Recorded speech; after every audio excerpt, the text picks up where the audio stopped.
United Truth, and this is your boy C Breeze, and I just want to go through some of the transfers of Manchester United in the future and what's going on as we speak. So, obviously this is my first live. No green screen. What you can see is Manchester United in the background though. So let's get this done. Okay, so on the speak, I also want to get into Dembele, any of that talk as well. And I want to talk about Anthony Martial and the future and what he can bring to the team and what he's bringing to the team right now. Okay, so first of all, Jadon Sancho has been literally the name on everybody's lips. That is all we're hearing, while all the other teams are.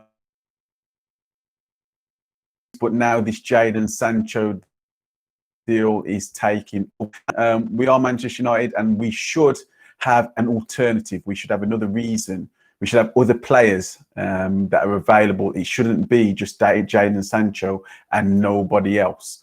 And not only just brinksmanship of egos and Fabrizio Romano. That with the agent and with the deal was done with the player, but at the end of the day, I understand that there's a panic. I know that not everyone's going to be spending big. Think that we've taken an absolute L here, where we should have just stayed away from the transfer, or just say that we'll money. The deal is finished. Now, most people are panicking and wondering, okay, if the deal's finished, what can we do? Today, that's what to get into. We've been linked with Dembele, and don't believe that this is going to be the last of it. What's happened is still showing a little bit of frustration, because at the end of the day, they feel that they should be able to bring the price down. But what's been said today from Fabrizio Romano is that we've tried to lowball them with 18. Not just an up-and-coming star, he is a star right now. His assists, he's only second to Liam. Yeah, it looks as though the sporting directors come out and said that he's not going anywhere. The Twitter account has also come out, whoever's working behind the Twitter account, and has a good laugh at Ed Woodward with it all. And I think that all of this paints a picture of what's been going on at United for the last, say, 5-6 years. The desperation that we've shown in transfers, the fact so hungry to get to the top. Dortmund know that it puts the pressure on. At the end of the day, that's there till 2023.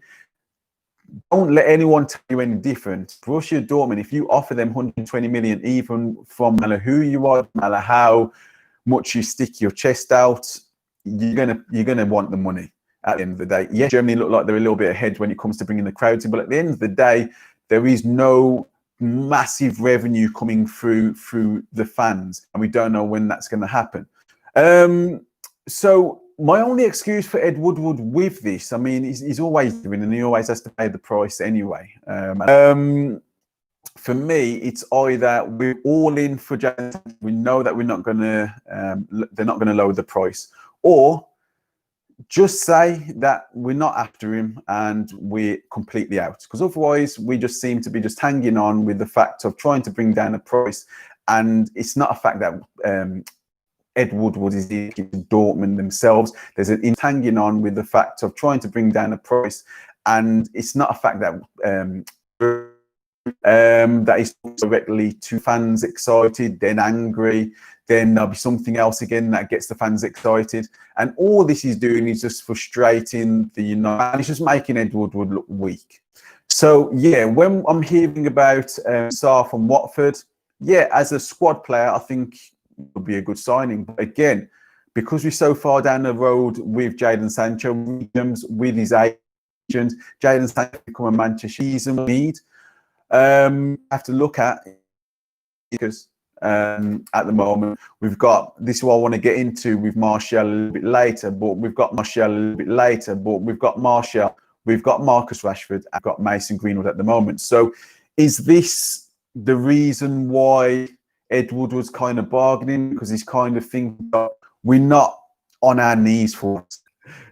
You know, however that sounds, we're not on our knees for once. We're not begging for a player. We're not outside the Champions League. We're not on the outside of Champions League on the way up looking to get into Champions League. We're actually in the Champions League. So we're an attractive team, but now we should be a little bit more attractive. So for Edward, he's thinking that this should be his bargaining tool.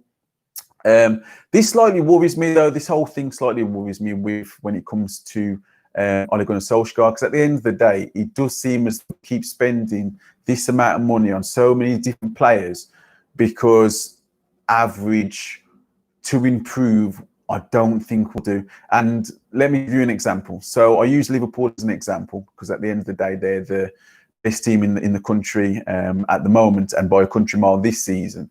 You got to think that they brought $1 million or something like that. For us, we have to left back who cost 30 million in Shaw, for me, okay season. Going forward, for Solskjaer, he needs that. To me, is not a worry. It's kind of what's happened to the signings where, you know, get someone for 15 million. But at the end of the day, everyone knows going into the next season, we need 4 top signings, and that's the problem. Everyone knows going into the next season, we need 4 top signings, and that's the problem. How much money?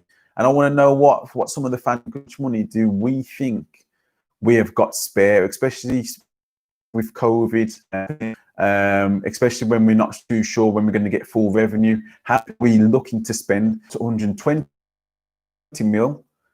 And we saw that Grealish is going to cost 80 mil.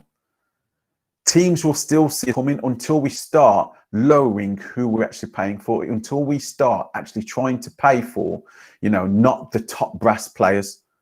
Every single signing that we have, it's 30 million, 40 million, 50 million, 80 million, 120 million. Now there has to be a time where, I know that we've got Mason Greenwood. Mason Greenwood's teams actually believe that we're going to walk away from the deal, and they don't think that we're just trying to call their bluff. It just makes us look stupid. It makes us look weak. If we're in the Champions League, it just makes us look weak. What also makes us look weak is that we've got a manager that people still aren't too sure about. And they know that, the fans know that, and people, the agents, the clubs, they know that Manchester United need top brass players. Now, talking about top brass players, another player I wanted to talk about is Anthony Martial. I want to know what people think about what level this guy can actually get at, because he's, I'm not even going to say the potential, because where he's at the moment, I mean, he's 24, or the striker in world football. Like, I'm looking around and I'm thinking to myself, just move this back. So I'm thinking to myself, a striker that can pull out wide. Like, do we actually appreciate or actually know what player we've actually got at our disposal? And what I saw yesterday, and I think Pogba alluded to this before, I think it was last season, I think it was after the goal against Fulham, it was just kind of like, when it's Martial time, it's Martial time, and you can't really stop him. He's won our last 3 penalties. It was the important penalty against Leicester.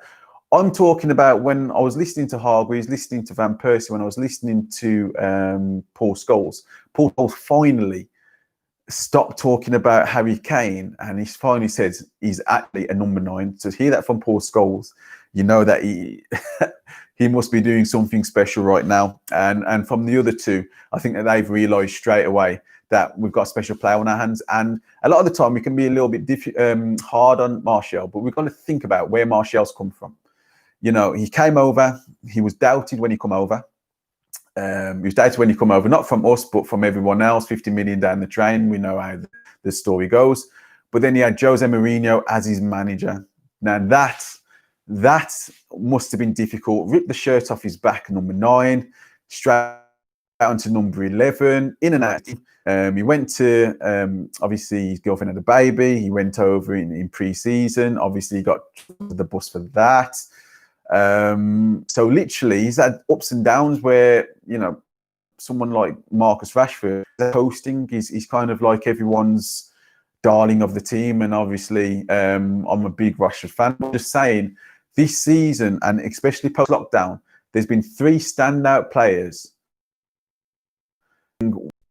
Marcus Rashford, when he's on his game, he can, like, when he's not, he's crisp. Whereas someone like Jadon Sancho, he's not as greedy. He's not greedy.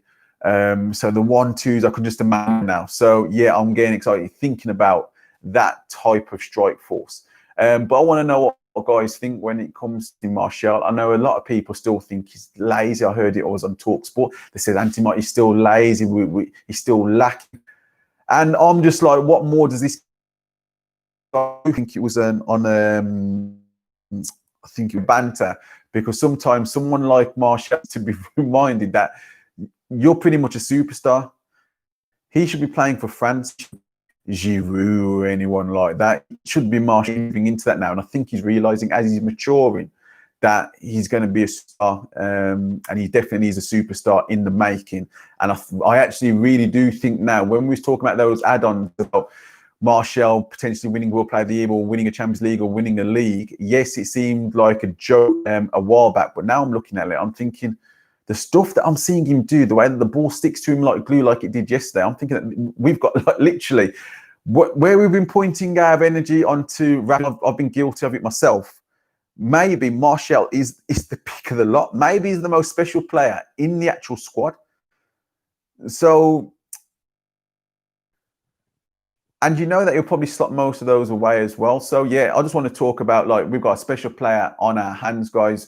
I just want to bring you a quick video every few days, especially when it comes to any sort of breaking news as well. There's been nothing else really when it comes to transfers. It's just been literally all blazing with Jadon Sancho. One more thing I want, what we need to do as a club is, I know that we're concentrating on Jadon Sancho, but we need to prove first